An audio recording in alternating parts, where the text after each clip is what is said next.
الحمد لله وكفى والصلاة والسلام على سيد الرسل وخاتم الأنبياء وعلى آله وأصحابه الذين أوفوا عهدا الذين هم خلاصة العرب الأربع وخير الخلائق بعد الأنبياء.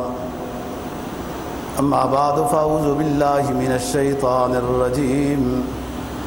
بسم الله الرحمن الرحيم. لقد رضي الله عن المؤمنين إذ يبايعونك تحت الشجرة فعلم ما في قلوبهم فأنزل السكينة عليهم وأصابهم فتحا قريبا ومغانم كثيرة يأخذونها وكان الله عزيزا حكيما.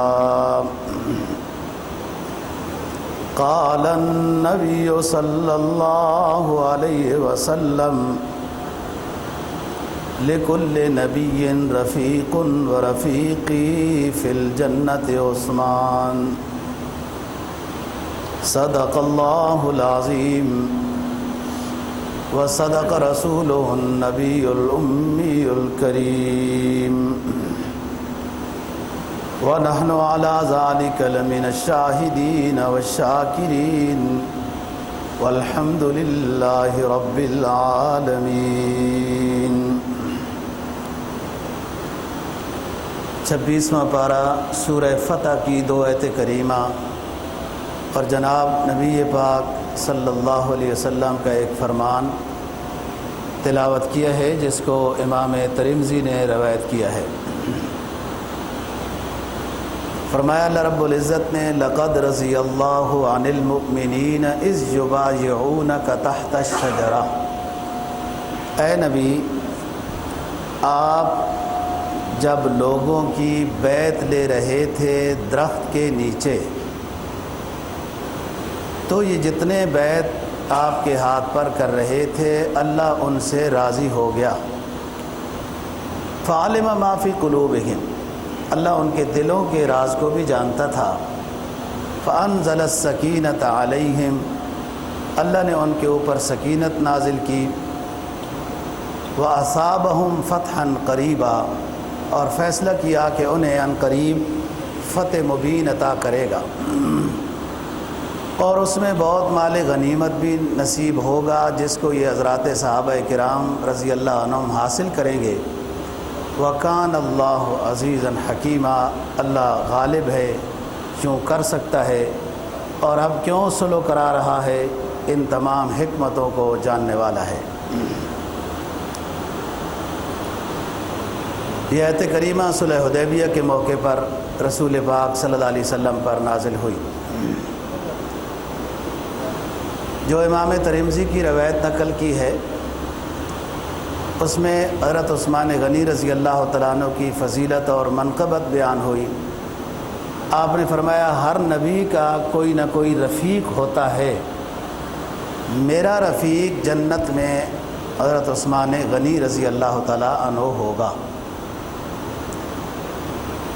حضرات صحابہ کرام رضی اللہ تعالیٰ عنہ سبھی اونچے لوگ ہیں، نبی پاک صلی اللہ علیہ وسلم کے شاگرد ہیں، آپ کے محافظ اور مجاہد، اسلام کا پرچم بلند کرنے والے تھے اور ہم تک اور بعد میں جن تک اسلام پہنچے گا، ایمان اور اسلام شریعت کی باتیں پہنچانے کا پہلا ذریعہ حضرات صحابہ کرام رضی اللہ تعالیٰ عنہ ہیں.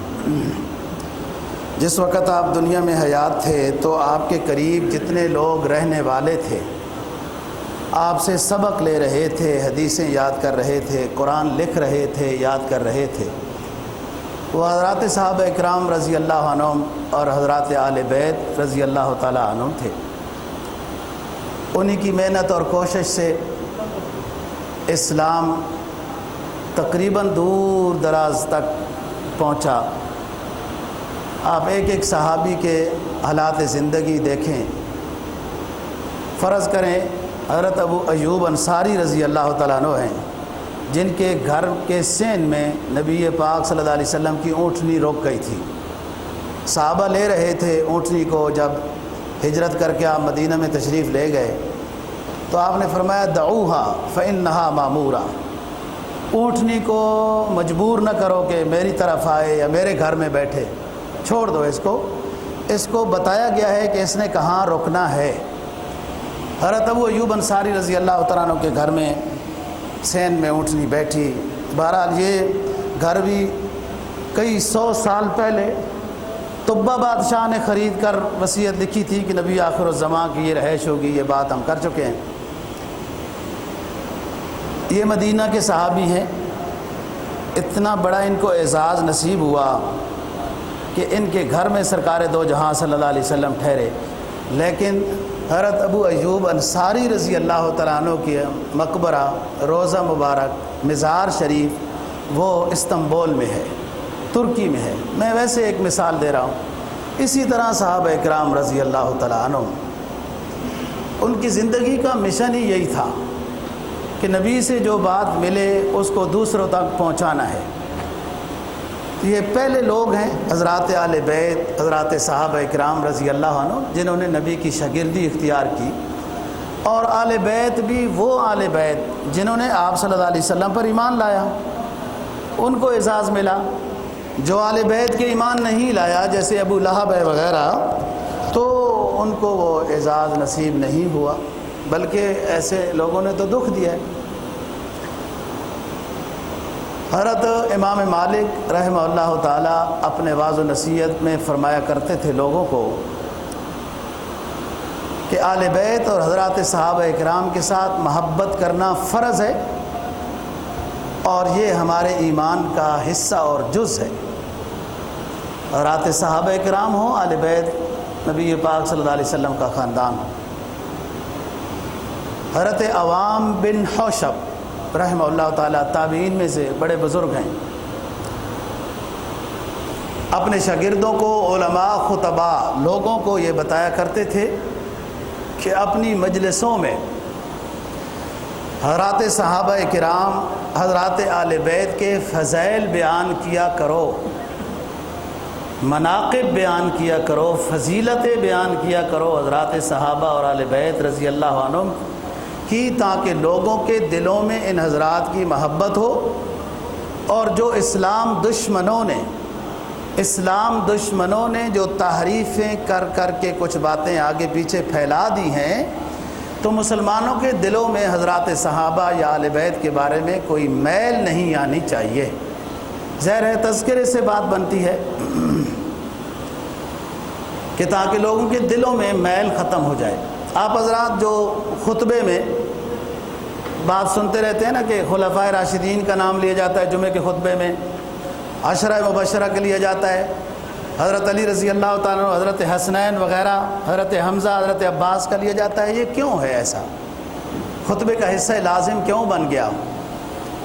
اس لیے کہ کچھ ہی عرصے بعد سن 35 ہجری کے لگ بھگ فتنے اٹھ کھڑے ہوئے تھے۔ ایک فتنہ کھڑا ہوا جس کو تاریخ خوارج کے نام سے یاد کرتی ہے، اور یہ بدبخت لوگ حضرت علی رضی اللہ تعالیٰ عنہ، حضرات آل بیت رضی اللہ تعالیٰ عنہ کی بے ادبی کرتے تھے، خوارج۔ انہی کے خلاف حضرت علی رضی اللہ تعالیٰ عنہ کی جنگ بھی ہوئی، جہاد بھی ہوا، جس میں وہ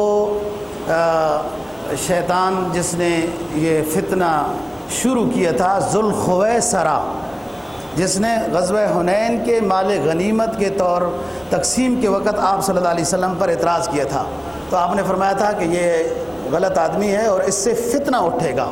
یہی ہوا۔ تو خوارج جو لوگ تھے یہ حضرات آل بیت، حضرت علی رضی اللہ تعالیٰ عنہ کی بے ادبی کرتے تھے۔ ایک اور فتنہ اٹھا جس کو روافض کہتے ہیں، یہ حضرات صحابہ کرام رضی اللہ تعالیٰ عنہ کو نہیں مانتے تھے اور بے ادبی کرتے تھے۔ اس لیے اس وقت کے علماء نے پھر یہ لازم قرار دیا کہ جمعے کے خطبے میں حضرات صحابہ کرام رضی اللہ تعالیٰ عنہ کا بھی نام آئے تاکہ روافض کی تردید ہو، ان کے عقائد کی تردید ہو، اور حضرات اہل بیت رضی اللہ تعالیٰ عنہ کا بھی نام آئے تاکہ خوارج کی تردید ہو جو اہل بیت حضرت علی رضی اللہ تعالیٰ عنہ کو اچھا نہیں سمجھتے۔ یہ بات پھر لازم ہوئی۔ پھر اس پر دوستوں کتابیں لکھی گئی حضرات صحابہ کرام رضی اللہ تعالیٰ عنہ کے مناقب فضائل پر کہ کسی امتی کے لیے یہ جائز نہیں ہے کہ کسی اہل بیت والے محترم شخص کے بارے میں یا کسی اعلیٰ یا ادنا کسی صحابی کے بارے میں کوئی بندہ تنقید کے لحاظ سے بات کرے، اعتراض کرے، یہ جائز نہیں ہے۔ بس صحابہ کے فضائل ہی بیان کرنے ہیں۔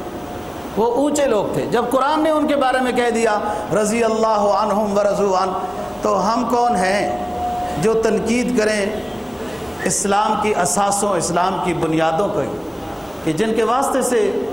اور پھر حالات پڑھنے چاہیے، سیرت صحابہ رضی اللہ عنہ پڑھنی چاہیے کہ انہوں نے کن حالات میں اسلام کا عروہ وثقی کو مضبوطی سے پکڑا، ہر کچھ برداشت کیا، اسلام کو اور اللہ کے نبی کو، اللہ کو انہوں نے نہیں چھوڑا۔ ایسی ایسی مشکلات آئیں اور لوگوں نے ترغیبیں بھی دیں کہ آپ یوں کہہ دو تو ہم آپ کو غلہ دے دیں گے، یوں کہہ دو وہ گندم دے دیں گے، اسلام کے خلاف کچھ بات کر دو، لیکن سب کچھ برداشت ہوتا رہا۔ ان حضرات نے اسلام کو، اللہ اور اللہ کے رسول کو نہیں چھوڑا۔ کسی غزوے کی بات کو آپ پڑھ لیں،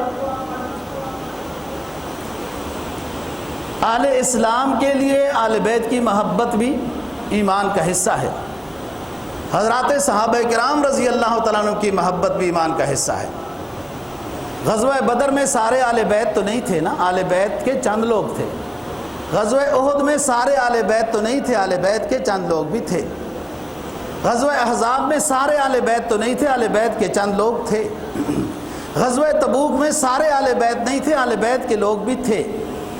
یہ تقسیم کس نے کر دی، یہ کٹاگریاں کس نے بنائیں، یہ طبقے کیسے بن گئے کہ صحابہ کو مانو تو اہل بیت کو نہ مانو، اہل بیت کو مانو تو صحابہ کو نہ مانو؟ یہ دونوں ایک ہی چیز ہیں، یہ دونوں ایک ہی گلدستے کے پھول ہیں، جن میں سے کسی ایک کو نکال دو اسلام کا گلدستہ نامکمل ہوتا ہے۔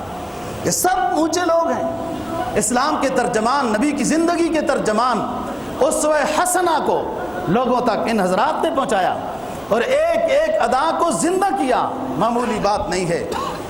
گھر میں ایک آدمی کا کھانا ہوتا تھا، جب مہاجرین کی تقسیم ہو گئی نا جی کہ یہ انصار کے پاس رہیں گے، نئی جب ہجرت ہوئی، انصار صحابہ کرام رضی اللہ تعالیٰ عنہ نے کیا کیا کہ بیگم کو سمجھایا کہ بچوں کو طریقہ کرو، کوئی سلا دو، ایک بندے کا کھانا ہے، اور جب کھانا کھانے لگے تو چراغ بجھا دینا تاکہ وہ مہاجر صحابہ کھانا کھاتا رہے، جو مسافر آیا وہ کھانا کھاتا رہے اور وہ سمجھے گا کہ یہ بھی کھانا کھا رہے ہیں، کھانا ایک کہے وہ کھا لیں، ہماری کوئی بات نہیں۔ یہ حضرات صحابہ کرام رضی اللہ، اور بڑی بڑی باتیں ہیں، یہ تو کسی کی بعد کی، کسی نے 500 سال بعد، کسی نے 1000 سال بعد، کسی نے 1300 سال بعد تاریخ لکھی اور تبصرے کرنے لگ گیا حضرات، اور اس کو کوئی نہیں ملا تبصرہ کرنے کے لیے۔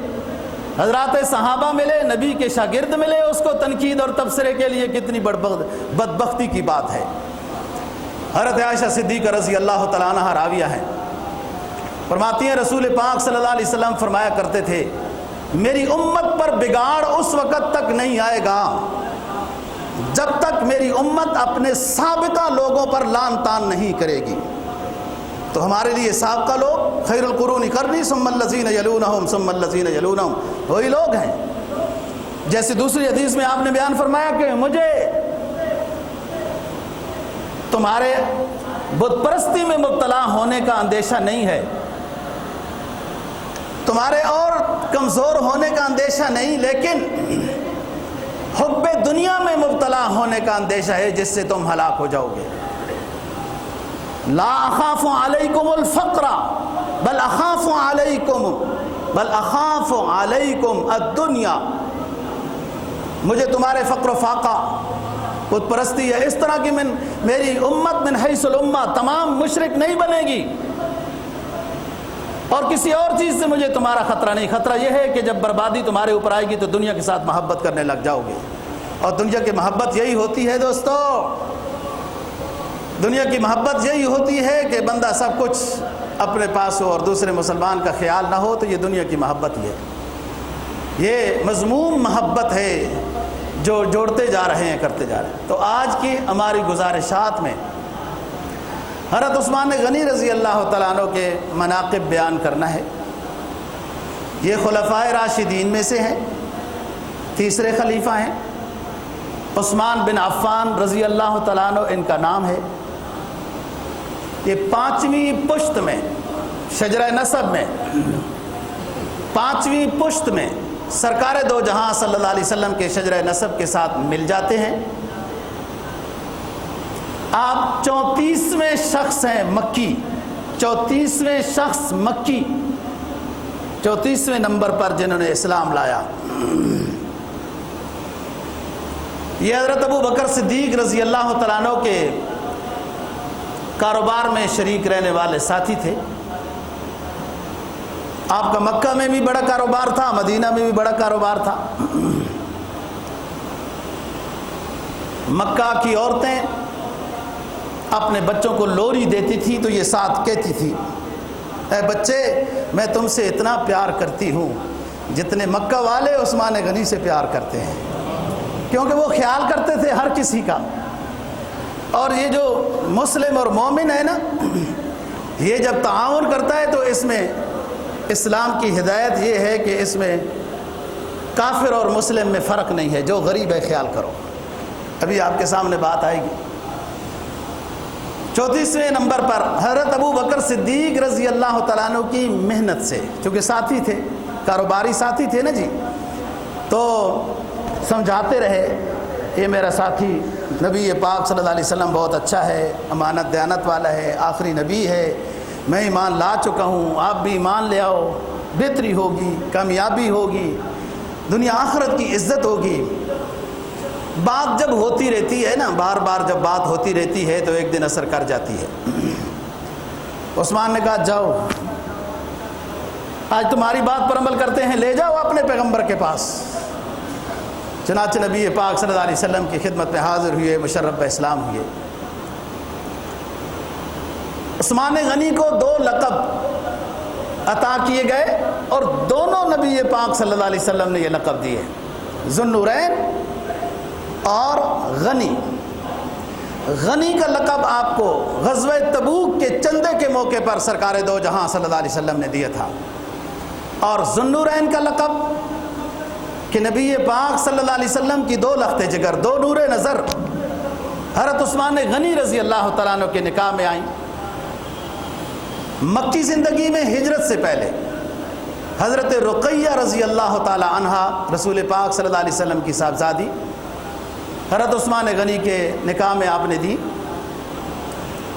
میں ابھی بتا رہا تھا کہ خاندان نبوت اگر انہوں نے سرکار دو جہاں صلی اللہ علیہ وسلم پر ایمان نہیں لایا تو خاندان نبوت سے گم شد، نکال دیے گئے۔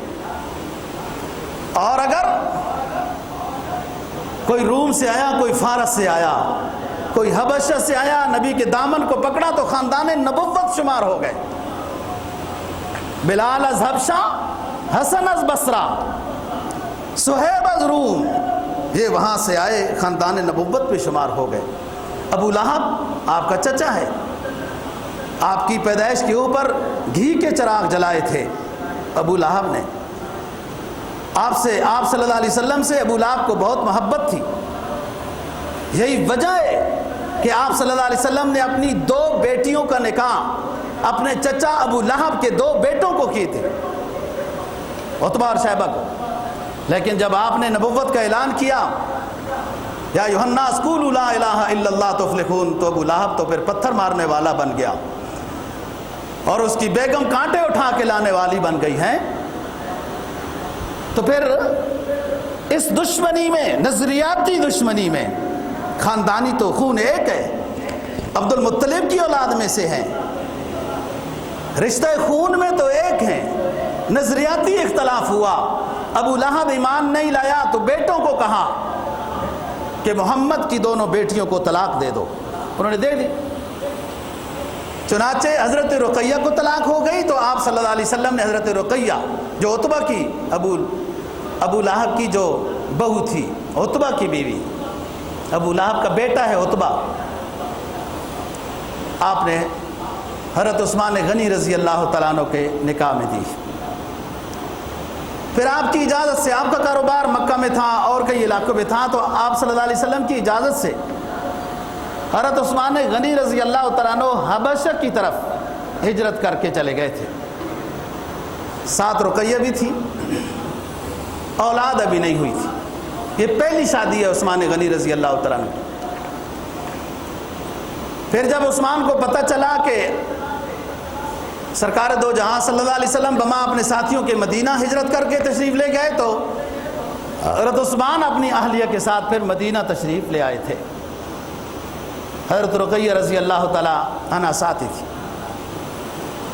غزوہ بدر میں جب آپ نے اعلان فرمایا کہ جس کا دل چاہتا ہے ہمارے ساتھ چلے، مشرکین مکہ نے اجتماعی چندہ کیا ہے مسلمانوں کو ختم کرنے کا، تو وہ ان کو ادھر آنے کی تکلیف نہیں ہے، ہم ہی قریب پہنچ جاتے ہیں۔ ابو سفیان اس وقت مسلمان نہیں ہوا تھا، وہ اس تجارتی قافلے کے لیڈر تھے۔ بدر میں پہنچے، عثمان غنی رضی اللہ تعالیٰ عنہ نہیں جا سکے تھے۔ آپ نے فرمایا عثمان، آپ کی اہلیہ بیمار ہیں، رقیہ آپ کی بیٹی، آپ صلی اللہ علیہ وسلم کی، آپ ان کی تیمارداری کریں اور مدینہ میں رہیں، پیچھے مسجد کے حالات وغیرہ بھی آپ سنبھالیں۔ عثمان پریشان ہوئے کہ میں غزوے سے محروم ہو رہا ہوں، تو آپ صلی اللہ علیہ وسلم نے فرمایا عثمان، آپ نہ شریک ہو کر بھی بدر میں شریک ہوں گے، نہ شریک ہو کر بھی آپ بدر میں شریک ہوں گے، مال غنیمت میں حصہ بھی ملے گا، سب کچھ ہوگا، میرا حکم یہ ہے کہ آپ مدینہ میں رہ جاؤ۔ چنانچہ آپ پیچھے مسجد نبوی کی خلافت تھی اور ساتھ، لیکن اتفاق ہوا کہ غزوہ بدر سے ادھر صحابہ کرام رضی اللہ تعالیٰ عنہ فتح مبین کے ساتھ واپس آ رہے تھے کہ حضرت رقیہ رضی اللہ تعالیٰ عنہ کی وفات ہو گئی۔ پھر کچھ ہی عرصے بعد حضرت ام کلثوم رضی اللہ تعالیٰ عنہ کا نکاح، جو رسول پاک صلی اللہ علیہ وسلم کی بیٹی ہیں، آپ نے عثمان کے ساتھ کرایا۔ ایک آدھ بچہ ان سے بھی ہوا جو فوت ہو گیا، تو بات یہ ہے کہ دو لخت جگر نور نظر سرکار دو جہاں صلی اللہ علیہ وسلم کی یکے بعد دیگرے حضرت عثمان غنی رضی اللہ تعالیٰ عنہ کے نکاح میں آئیں، اس لیے ان کو ذو النورین کا لقب ملا۔ کسی اور صحابی کو یہ اعزاز حاصل نہیں ہے۔ حضرت علی رضی اللہ تعالیٰ عنہ کے بہت مناقب اور فضائل ہیں، لیکن نبی کی ایک بیٹی چھوٹی ان کے نکاح میں تھی۔ حضرت عثمان غنی رضی اللہ تعالیٰ عنہ کا یہ مدینہ کا جو سفر ہے، اور آپ پہنچ گئے مدینہ طیبہ میں جب رسول پاک صلی اللہ علیہ وسلم پہنچ گئے۔ مسلمانوں کو مدینہ طیبہ میں پانی کے لحاظ سے مشکلیں تھیں، چشمے اور کنویں کافی تھے، لیکن پانی میٹھا نہیں تھا۔ ایک بیر روما کے نام سے ایک کنواں مشہور تھا، جس میں سارے لوگ پانی بھرتے تھے، لیکن اتفاق سے اس کا مالک ایک یہودی تھا اور بڑا متعصب یہودی تھا۔ مسلمان بڑی مشکل سے تھوڑا بہت کچھ پانی بھر پاتے تھے۔ حضرت عثمان غنی رضی اللہ تعالیٰ عنہ اس دکھ کو سمجھا۔ نبی پاک صلی اللہ علیہ وسلم کے سامنے بھی یہ باتیں آتی تھیں کہ یہ مشکل ہے۔ اس یہودی سے ملے اور کنواں خریدنے کے لیے کہا کہ جو پیسے لگاتے ہو، جو دام لگاتے ہو کنواں بیچنے کا، میں خریدنے کے لیے تیار ہوں۔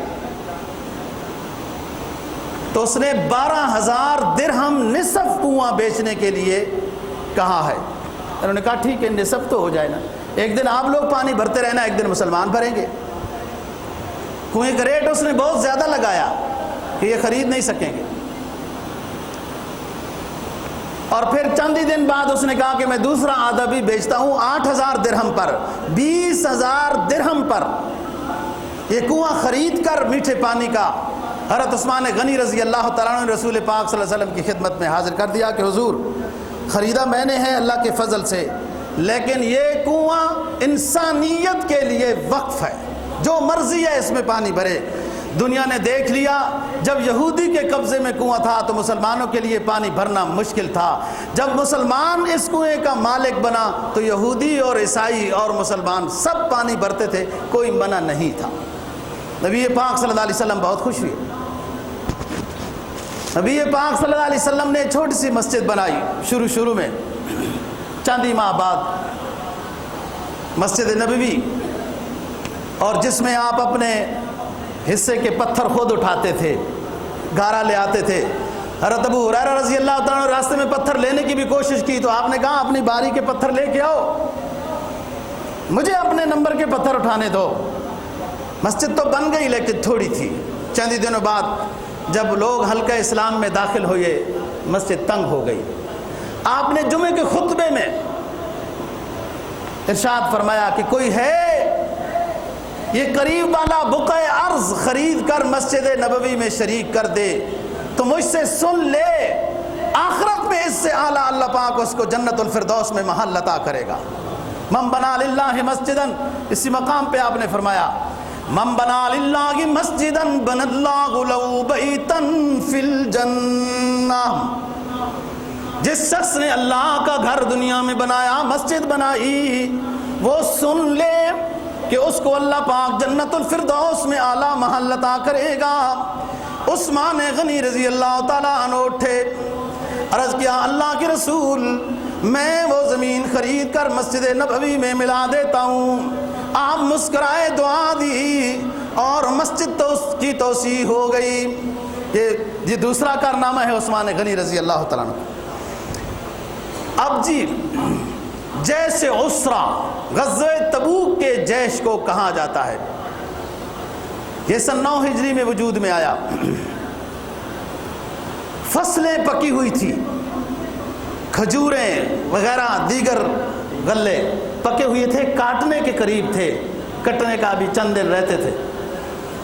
رومیوں اور فارسیوں نے مشورہ کیا، مسلمانوں سنو، رومیوں اور فارسیوں نے مشورہ کیا، یہ آگ اور پانی جمع ہوئے۔ رومی تو اہل کتاب تھے، فارسی تو آتش پرست تھے، آتش پرست اور اہل کتاب کا کیا رشتہ ہے؟ لیکن یہ دشمنان اسلام ایسے لوگ ہیں کہ مسلمانوں کے خلاف یہ جڑ جاتے ہیں، بے شک ان کا اختلاف ہو جیسا کیسا بھی، اور ایک دشمن اسلام اگر کچھ کرتا ہے تو سارے یورپ والے اور سارے ہائی لینڈ کے پہلے تو تائید ہی کرتے رہے نا، اور مسلمان پھس پسا اور بزدل سوچتا ہی رہتا ہے کہ میں نے کہنا کیا ہوتا ہے، کہنا کیا ہے اور کب کہنا ہے۔ جی اتفاق نہیں ہی، مسلمانوں کے 57 ملک یا 60 ملک اگر ایک آواز ہو تو بڑی جرت ہے۔ دشمنان اسلام نے خلافت عثمانیہ کو کیوں ختم کیا؟ خلافت عثمانیہ کو ختم کرنے میں دشمنوں کے 200 سال خرچ ہوئے دوستو۔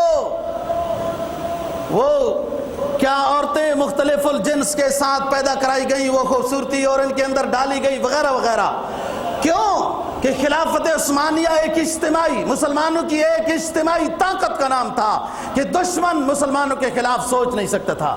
انہوں نے جب اس خلافت عثمانیہ کا شیرازہ بکھرا، اس میں برا عرب بھی بکے اور بھی بکے، اور چھوٹے چھوٹے علاقوں کے مالک بن کے خوش ہو گئے، لیکن اسلام کی طاقت تو ختم ہو گئی نا۔ مسلمانوں کو اس لیے مختلف ملکوں میں تقسیم کر دیا گیا، اور یہ اپنے ہی اس کو بچانے کی فکر میں ہے جو بچ تو نہیں پائے گا، تاخیر ہو سکتی ہے، جس کی وجہ سے کفر مسلمانوں کے شاعر اسلام کو پامال کرتا ہے، ہماری کمزوری کو دیکھتا ہوا۔ اگر مسلمانوں کی اجتماعیت ہو، ایک آواز ہو، او بھائی تمام عیسائیوں کا ایک پوپ ہو سکتا ہے، تمام یہودیوں کا ایک پادری ہو سکتا ہے، مسلمانوں کا تمام کا ایک ایک امام کیوں نہیں ہو سکتا کہ اس کی آواز پر سارے حکمران بھی، سارے اسلامی ریاستیں بھی، سارے فرقے والے، اسلامی مسلک والے بھی متحد ہو جائیں؟ یہ نہیں ہونے دیتے، اور ہمیں ہونا چاہیے۔ اس کے بغیر ہماری طاقت بکھری رہے گی، دشمن ہمارے سروں پہ ناچتا رہے گا۔ یہ ضروری ہے، اتحاد کے بغیر طاقت نہیں ہوتی، اتحاد ہی اصل چیز ہے، اور اسی اتحاد والی قوت کو ختم کرنے کے لیے خلافت عثمانیہ کو پامال کیا گیا۔ بہرحال رومی اور فارس آپس میں جڑ گئے، جو میں بتا رہا ہوں کہ آگ اور پانی کا جڑنا تھا۔ ایک اہل کتاب ہے، ایک آتش پرست ہے، لاکھوں کی فوج ہے۔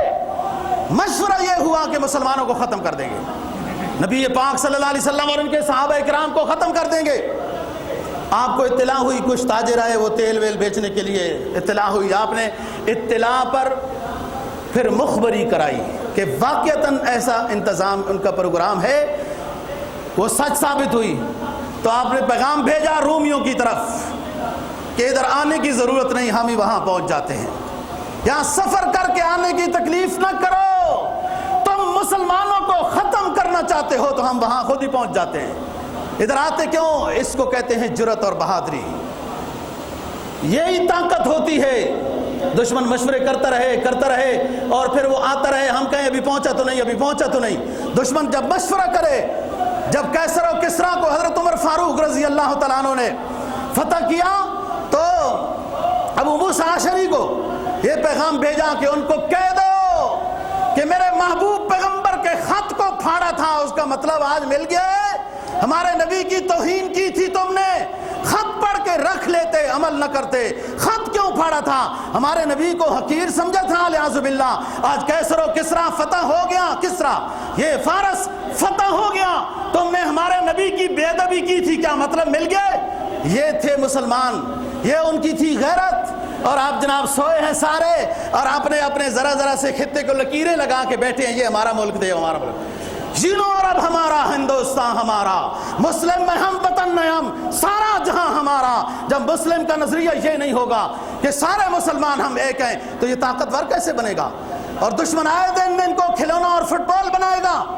جی نبی پاک صلی اللہ علیہ وسلم نے اعلان کیا، صحابہ کرام کو مسجد نبوی میں چندہ جمع کرو، مسجد نبوی کے لیے چندے کی اپیل کی گئی، مسجد کی تعمیر کے لیے، اور پھر غریب مسافر جماعتوں کے لیے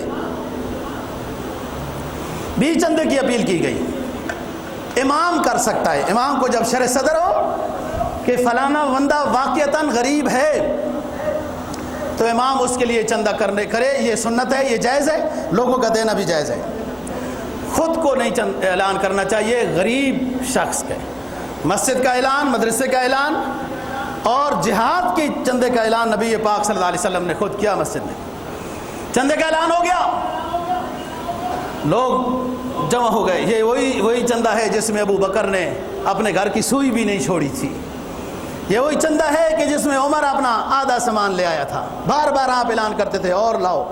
فصلیں پکی ہوئی ہیں، کٹنے کے ابھی 10-15 دن رہتے ہیں، گرمی کا شدید موسم ہے دوستو، اعلان ہو گیا صحابہ کرام کا تیار ہو جاؤ، سب صحابہ تیار ہو گئے۔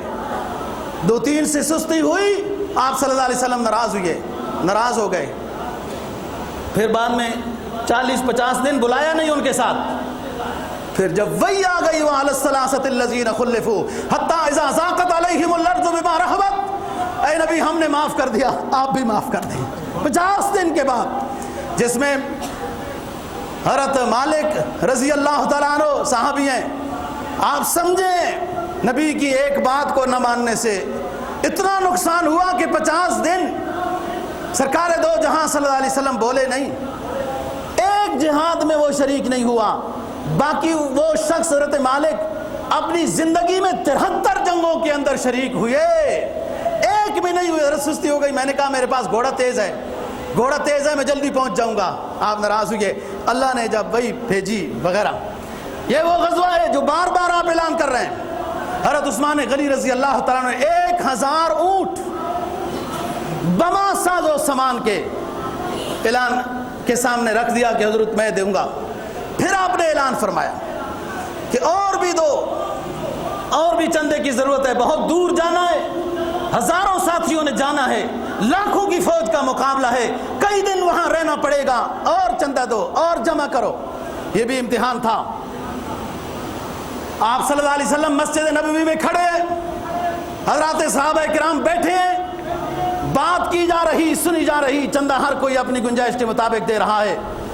حضرت عثمان غنی کو پھر غیرت آئی کہ میرا پیغمبر بار بار اعلان کرتا ہے، پھر فرمایا 70 گھوڑے بھی دوں گا، اے حضور اس مارکے کے لیے 70 گھوڑے بھی دوں گا۔ آپ خوش ہوئے، دعا دی، پھر بھی آپ اعلان کر رہے ہیں، پھر بھی آپ اعلان کر رہے ہیں کہ اور چندہ میرے صحابہ، اور چندہ جمع کرو، سارے ساتھی تیار ہو جاؤ، میں جس کو کہوں گا وہ رہ سکتا ہے مدینہ میں، میری اجازت کے بغیر کوئی شخص مدینہ میں نہیں رہ سکتا، سب ہمارے ساتھ چلو گے۔ کہ حضرت عثمان بار بار جب چندے کا اعلان ہوا، پھر حضرت عثمان غنی رضی اللہ تعالیٰ عنہ کھڑے ہوئے اور گھر سے جا کے ایک اشرفیوں کی تھیلی، جس تھیلی میں 1000 دینار تھے، سرکار دو جہاں صلی اللہ علیہ وسلم کی خدمت میں حاضر کر دیے۔ آپ نے وہ تھیلی کھولی، اشرفیاں نکلی تو آپ یوں ان کو انڈیلتے تھے اور بار بار اعلان فرماتے تھے، فرمایا ما ضر عثمان ما عمل بعد هذا اليوم، میرے عثمان کو آج کی نیکی کے بعد کوئی چیز جنت سے روک نہیں سکے گی۔ اتنے خوش ہوئے سرکار دو جہاں صلی اللہ علیہ وسلم، جو تبسم میں آپ کی پریشانی تبسم میں بدل گئی۔ اور حضرات صحابہ کرام رضی اللہ تعالیٰ عنہ فرماتے تھے، جتنا ہم نے سرکار دو جہاں صلی اللہ علیہ وسلم کے چہرے پر ایک اضطراب پایا، ایک احساس پایا، ایک پریشانی پائی کہ غزوے کے لیے جانا ہے اور چندہ جمع کیا جائے، جب عثمان غنی کی 1000 دینار کی تھیلی گری تو سرکار دو جہاں صلی اللہ علیہ وسلم کا وہ اضطراب تبسم میں بدل گیا، وہ پریشانی خوشی میں بدل گئی، اور اعلان فرمایا آج کے بعد کوئی عمل بھی بالفرض والمحال عثمان غنی سے نامناسب بھی ہو گیا تو میں ضمانت دے رہا ہوں اس نیکی کے بعد کوئی چیز عثمان غنی کو جنت سے نہیں روک سکے گی۔ یہ عثمان غنی ہے کہ آج کے وہ لوگ جنہیں اپنا بھی نہیں پتا، وہ بھی صحابہ کے بارے میں بات کرنے، تنقید کرنے، بڑے بڑے مفسر بھی جناب ہو، محقق بھی، پارٹیوں کے لیڈر بھی، انہیں یہ نہیں پتا کہ حضرات صحابہ کرام کن ہستیوں کا نام ہے۔ ہم رکبانم بالنہار و رہبانم باللیل، صحابہ کی تعریف یہ ہے جو رات کو رب کے سامنے کھڑے ہو کر قیام اور رکوع و سجود میں ہوتے تھے اور دن کو زرہ پہن کر تلوار لے کر میدان جنگ میں ہوتے تھے۔ صحابہ کرام ان ہستیوں کا نام ہے۔ عثمان غنی رضی اللہ تعالیٰ عنہ کی بات ہم کر رہے ہیں، آپ کو خواب آئی کہ عمرہ کر رہے ہیں، آپ نے خواب صحابہ کرام کے سامنے فرما دی۔ صحابہ کرام پہلے سے ہی بے تاب تھے، اپنا آبائی علاقہ مکہ سے تو جو پھر کے آئے نا واپس، اس سے پوچھو شوق کیا ہے، کہتا ہے پھر مکہ جانے کا دل چاہتا ہے۔ مدینہ سے پھر کے آئے نا جی کوئی مسلمان آج عمرے سے، کیا شوق خواہش ہے، تو کہتا ہے دعا کرو پھر اللہ لے کے جائے۔ تو جن کا ہو مکہ اپنا آبائی علاقہ، ان کو مکہ سے نکالا گیا۔ نبی پاک صلی اللہ علیہ وسلم نے نکلتے وقت دعا بھی کی تھی، بڑی دکھ درد بھری دعا تھی، فرمایا ربنا اخرجنا من هذه القرية الظالم اهلها، ربنا اخرجنا من هذه القرية الظالم اهلها واجعل لنا من لدنك وليا واجعل لنا من لدنك نصيرا۔ اے میرے معبود، اے میرے رب، اے میرے الہ، مجھے اپنا علاقہ آبائی مکہ چھوڑنے کو دل نہیں چاہتا۔ اے میرے رب، مجھے مکہ چھوڑنے کو دل نہیں چاہتا، لیکن مکہ کے سنگ دل مجھے رہنے نہیں دیتے۔ آپ نے اذن دیا، اے میرے رب آپ نے حکم دیا، میں مکہ چھوڑ کر مدینہ جا رہا ہوں، میرے رب مدینہ والوں کے دل ایسے بنا دے کہ میری مدد کریں، میرے دین، میرے پیغام، میرے منشور کی مدد کریں، میرے بازو بن جائیں۔ اللہ نے دعا قبول کی۔ آپ نے جب یہ کہا کہ میں عمرے پر جانا چاہتا ہوں، خواب آئی ہے، اور خواب یوں دیکھیے کہ آپ لوگ بھی میرے ساتھ ہوں۔ یہ مکہ مدینہ خواب میں دیکھنا نا، عمرہ خواب میں دیکھنا، دیکھو آج نیا سبق بھی آپ کو بتا دیا۔ اس کی تعبیر بھی یہی ہے کہ اللہ یہ زیارت نصیب فرمائے گا۔ یار کسی کو خواب بھی نہیں آتی۔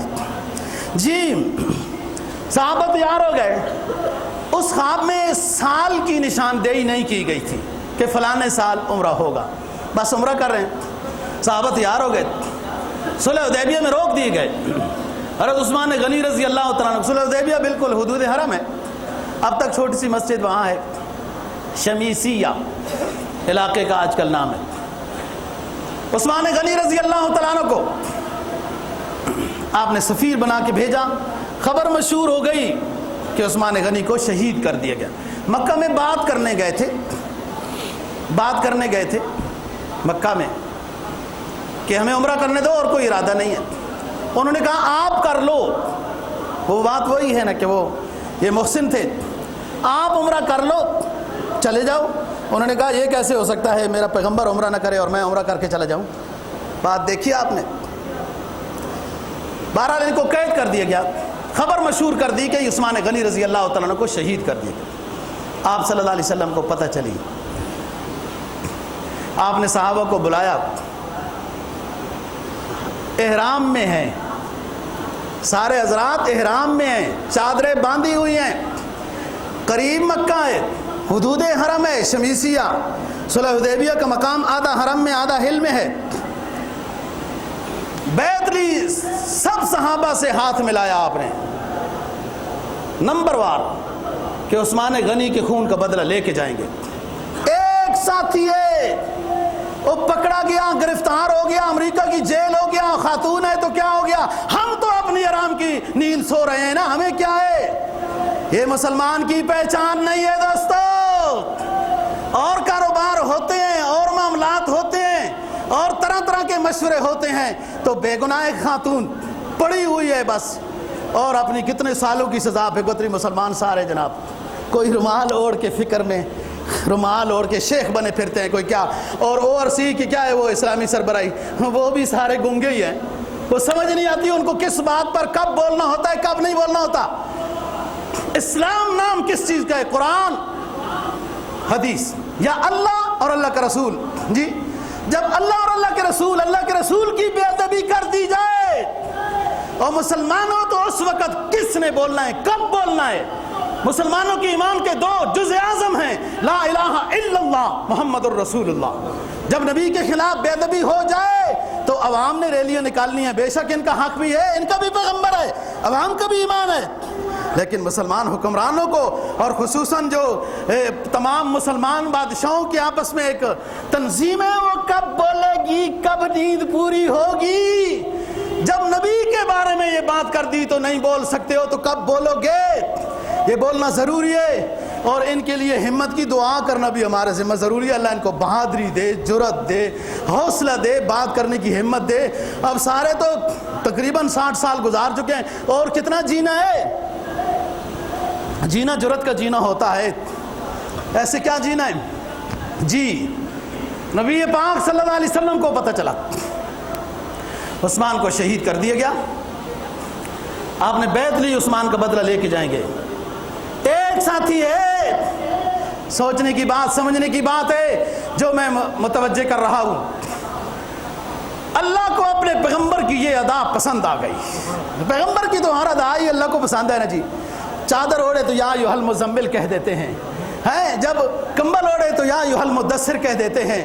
یا اللہ کو تو ہر ادا، جب وہ نماز میں کھڑے ہو جائیں تو وہ ادا اللہ بیان کر دیتے ہیں۔ جی آپ نے آخر میں جب سارے ساتھیوں سے بیعت لے لی نا جی، 1500 کے لگ بھگ تھے حضرات صحابہ کرام، صحابیات، بیعت ہو گئی۔ صحابیات سے بیعت آپ چادر پھینک کے لیتے تھے۔ میں پیروں کی بات کر رہا ہوں جو بے پردہ بغیر پردے کے مریدنوں کو بلا کے پھر بیعت بھی، پھر نصیحتیں بھی، پھر گپ شپ بھی، یہ کون سا اسلام ہے؟ نبی آخر الزمان جو معصوم ہستیاں امام الانبیاء، جب عورتوں کی بیعت ہوتی ہے اب چادر پھینکتے ہیں، وہ چادر کو پکڑ لیں تو بیعت ہو جائے گی، میں ادھر سے بولوں گا، یا ویسے جملے آپ تک پہنچ جائیں تو بیعت ہو جائے گی، ہاتھ نہیں ملایا۔ نبی ہے، امت کا والد کا درجہ ہے، امام الانبیاء ہے، خاتم النبیین ہے، معصوم ہستیاں ہیں، یہ اصول ہے۔ جب ساروں کی بیعت ہو گئی تو آپ نے آخر فرمایا کہ عثمان کا یہ میرا جو بایاں ہاتھ ہے نا یہ عثمان کا سمجھو، اور یہ جو دایاں ہاتھ ہے یہ محمد کا سمجھو۔ عثمان بھی میرے ہاتھ پر، یہ عثمان کا ہاتھ ہو گیا، اب چند لمحوں کے لیے یہ عثمان کا ہاتھ ہو گیا، یہ عثمان کا ہاتھ میرے ہاتھ پر ہے، وہ بھی ہمارے ساتھ بیعت کر رہا ہے۔ یہ بات ہے۔ حضرت عثمان غنی رضی اللہ تعالیٰ عنہ اپنے واعظ و نصیحت میں بیان کرتے تھے، دوستو میں تو نبی کا بایاں ہاتھ ہوں، میں تو نبی کا بایاں ہاتھ ہوں، میرا دایاں ہاتھ بھی اس کے مقابلے میں کچھ نہیں ہے۔ مجھے نبی نے خود فرمایا کہ میرا بایاں ہاتھ لوگو یہ عثمان کا ہاتھ سمجھو۔ اللہ کو اپنے پیغمبر کی یہ ادا پسند آ گئی اور وہی آ گئی۔ فرمایا لقد رضی اللہ عن المؤمنین اذ یبایعونک تحت الشجرۃ فعلم ما فی قلوبہم فانزل السکینۃ علیہم واصابہم فتحا قریبا ومغانم کثیرۃ یاخذونہا وکان اللہ عزیزا حکیما۔ اے نبی، اے میرے محبوب پیغمبر، جب آپ اپنے صحابہ سے بیعت لے رہے تھے جہاد پر، ہمیں آپ کی یہ بیعت بہت پسند آئی، ہم سب سے راضی ہو گئے، اور ان قریب آپ کو فتح مکہ بھی عطا کریں گے، ان قریب آپ کو ہم خیبر کی فتح بھی عطا کریں گے، یہ تمام فتوحات سے بھی آپ کو نوازیں گے، اس لیے کہ آپ نے حضرات صحابہ سے جہاد کی بیعت لے لیے۔ یہ غازی، اقبال مرحوم فرماتے ہیں یہ غازی، یہ تیرے پراسرار بندے جنہیں تو نے بخشا ہے ذوق خدائی، دو نیم ان کی ٹھوکر سے صحرا و دریا، سمٹ کر پہاڑ ان کی ہیبت سے رائی، دو عالم سے کرتی ہے بیگانہ دل کو عجب چیز ہے لذت آشنائی، شہادت ہے مطلوب مقصود مومن، نہ کشور کش نہ مال غنیمت نہ کشور کش آئی۔ جب مسلم جہاد کے لیے تیار ہو جائے، اسلام اور اسلامی ملکوں کی حفاظت کے لیے تیار ہو جائے، کشمیر کی ماں بہنوں کی عفت کے لیے، برما کی مسلمانوں کے ذبح ہونے کے مقابلے کے لیے، شام کے ان مظلوم خواتین کے جملے کی داد رسی کے لیے کہ جنہوں نے لکھا ہے دیواروں پر کہ او مسلمانوں ہم سے تبسم چھین لیا گیا ہے، ہم تو انتظار میں ہیں کب ہمارا بھائی کوئی محمد بن قاسم آئے گا، کب ہمارا کوئی بھائی صلاح الدین ایوبی آئے گا، کب ہمارا کوئی بھائی طارق بن زیاد آئے گا، کب کوئی ہمارا بھائی محمود غزنوی آئے گا، جو ہمارے جسموں سے جنہوں نے تبسم رخصت کیا وہ ہمارا تبسم واپس لے آئے۔ جب جہاد کے لیے مسلمانوں بیعت ہوگی، عزت کی زندگی دنیا میں بھی اللہ عطا کرے گا، آخرت میں بغیر حساب کے مجاہد کو جنت عطا کرے گا۔ اللہ دین کی سمجھ اور عمل کی توفیق نصیب فرمائے۔ وآخر دعوانا الحمدللہ۔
آج کا اجتماعی چندہ مسجد مدرسہ کے اساتذہ خدام وغیرہ کی تنخواہوں کے لیے ہے۔ یہ تنخواہیں تقریباً 1,80,000 روپے سے بھی کچھ اوپر ہیں۔ تھوڑی تھوڑی سب حضرات کی تنخواہ بڑھائی ہے۔ سب ساتھیوں سے درخواست ہے کہ پوری توفیق کے ساتھ حصہ ملائیں۔ اللہ تعالیٰ آپ کا دیا ہوا قبول و منظور فرمائے اور اس کا نعم البدل دنیا آخرت میں نصیب فرمائے۔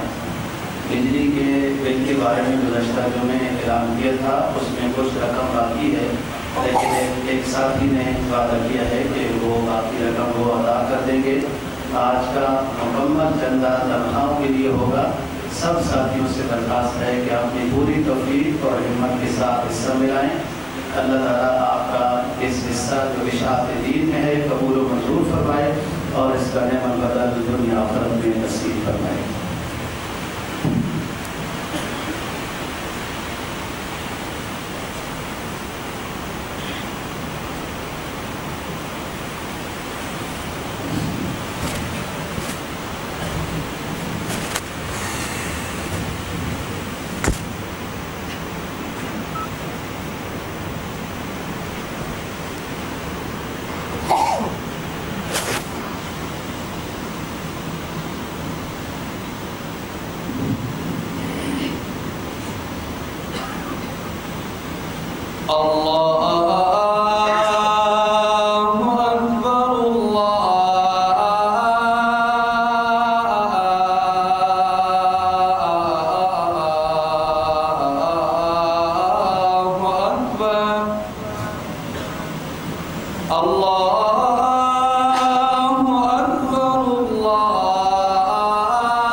إله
حي على